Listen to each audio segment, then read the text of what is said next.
This is called a wave demonstrator, and it's a set of magic wands with a cable running through the middle of them. What's cool is if we give one of the wands a wiggle, we get motion that gets carried through all of the other wands.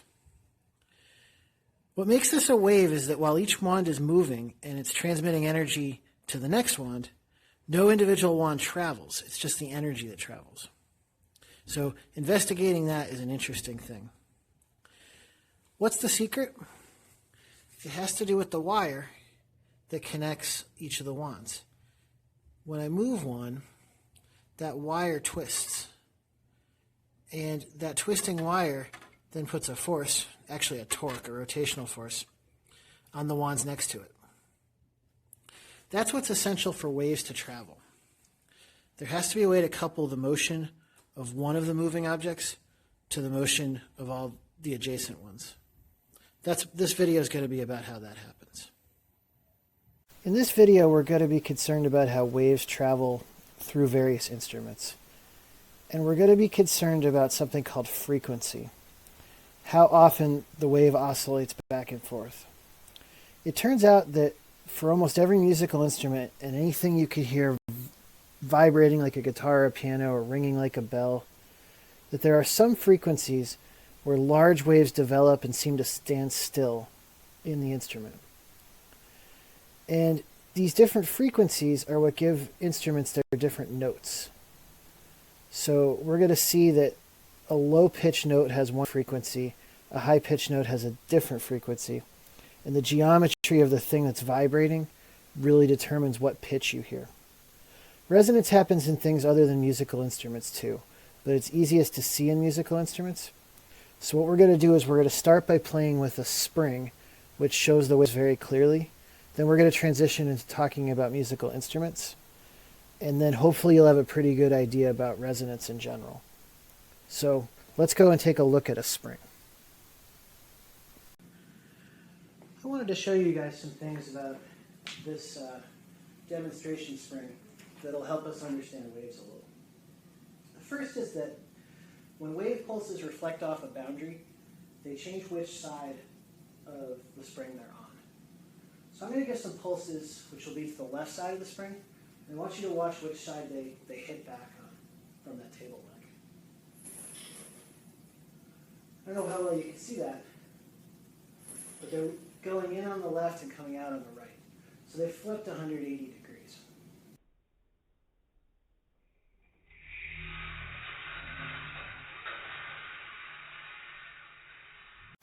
So I had these two people start with wave pulses in the same side of the spring. And notice that the waves travel towards each other. Since these are both pulling the spring up in this case, we expect that when they overlap, the spring is going to experience a pull significantly up. We call that conductive interference. What's interesting about the wave pulses, though, is then they pass on through each other as if they never met each other, and they continue on their way.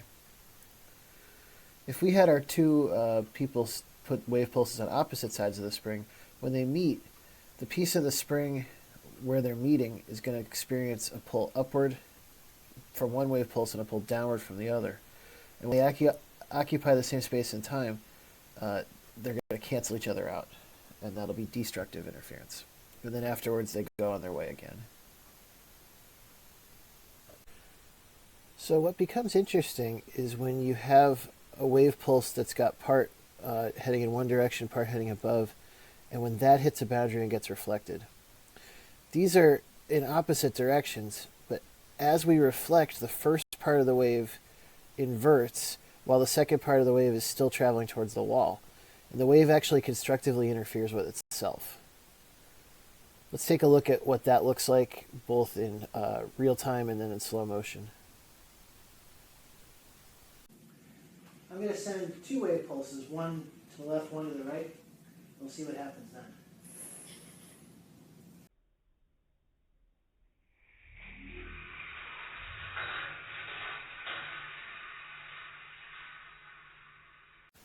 What's really interesting is if you get the wavelength and frequency exactly right for a wave and the spring you're using, such that the front part of the wave is big enough to take up the whole spring, and so is the back part. And you send such a wave on this spring, and when it reflects off of the boundary, it'll reflect back on itself and constructively interfere with itself and essentially move the whole medium. What we'll see here then as you keep putting in successive waves is you'll see the spring just move up and down with a huge amplitude because of the constructive interference. It's not going to appear to travel anywhere, and we call that a standing wave. We call this phenomenon resonance. It doesn't just have to happen where you get one big bump. If I sent in these two wave pulses and they're exactly matched right to the spring, the first one would reflect back on the second one and we get this. And we would expect to get a standing wave that had large amplitude here and here. Let's see what this looks like in real life. And what you get is, for certain frequencies, you get a large amount of constructive interference when the peak of one part of a wave reinforces the valley of the next part after it flips back. And what you get are called natural frequencies. Frequencies, the number of times back and forth per second, that allow huge waves to actually develop. So let's see if we can find some natural frequencies for this particular setup. So I'm going to look for when I get large reinforcing, and this is definitely one of them. So I've got one big bump. This is called the fundamental or first harmonic. If I go faster, eventually I should find one where I get two bumps. This is called the second harmonic. If I go faster, I should find other frequencies. So 1, 2, 3, I think I have 4 here. If I go even faster, I should be able to find others, where the waves essentially stay in place.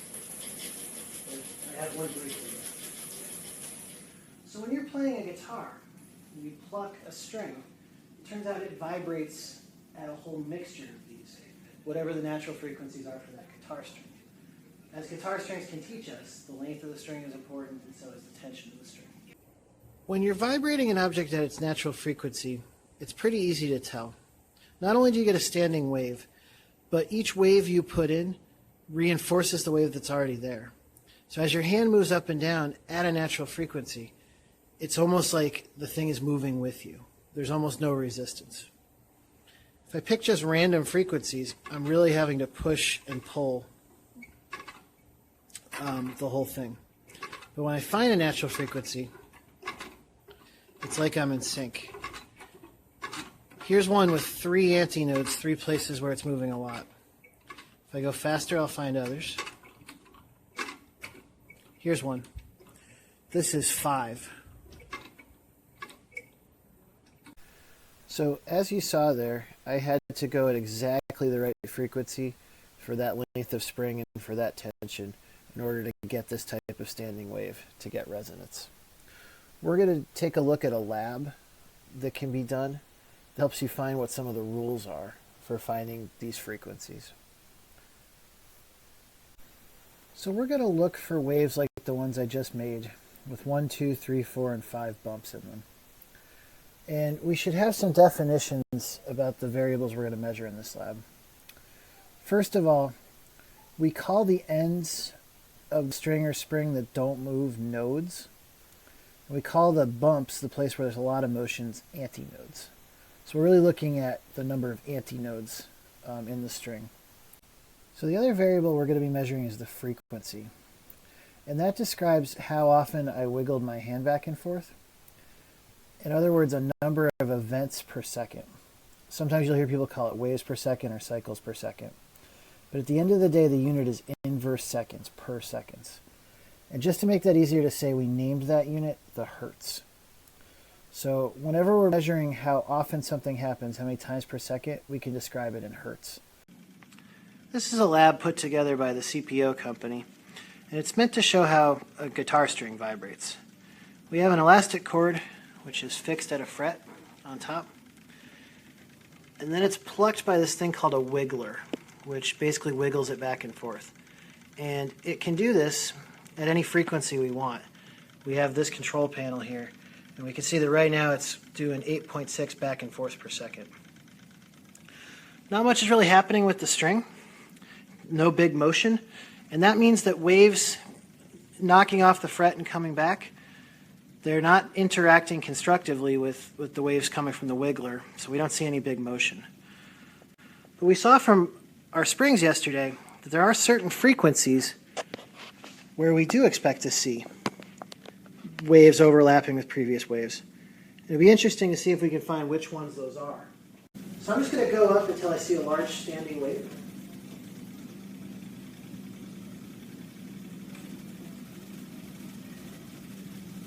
And there it appears to be.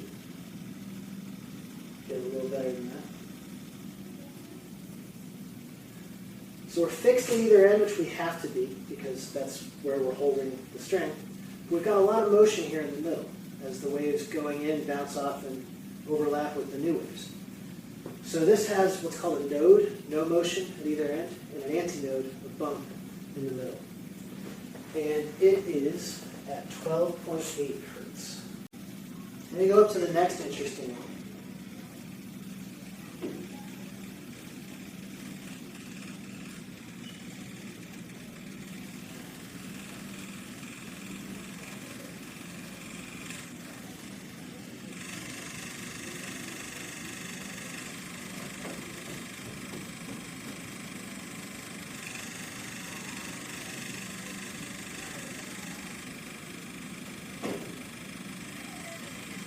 And there it is. So we've got 2 antinodes or bumps and 3 nodes. It's fixed here. It's actually stopped dead there. I can even see the dust on the string. And it stopped there. So this is 25.7.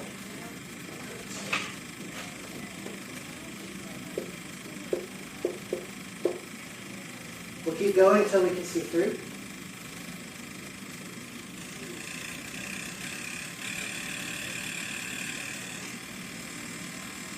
And I think we got it right there. 1 antinode, 2 antinode, 3. 1, 2, 3, 4 nodes. And this is at 38.4 hertz.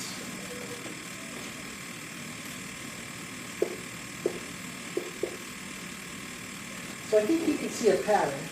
At least I hope you can. If we call this the fundamental, about 13.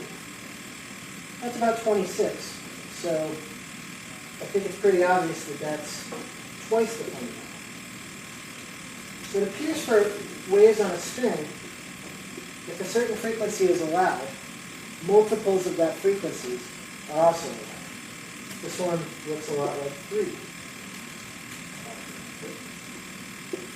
So just to check our pattern, we'll keep going up. So the next one I expect to be like 39 plus 13, or around 52.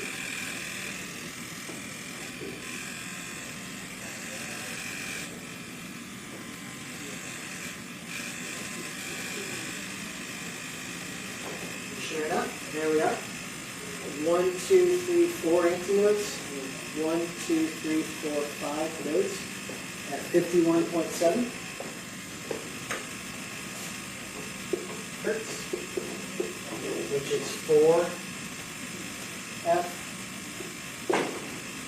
And we'll do one last check. So 13 more should be around 65. And what we're seeing is that all of these, for waves on a string, appear to be allowed.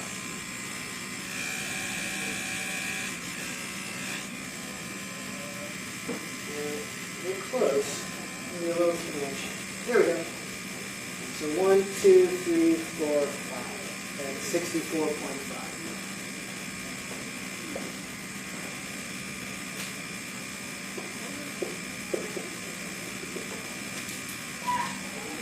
So all of this is because of the only requirement a guitar string puts on its waves that they be fixed at either end. We'll see different instruments put other requirements and have different allowed frequencies.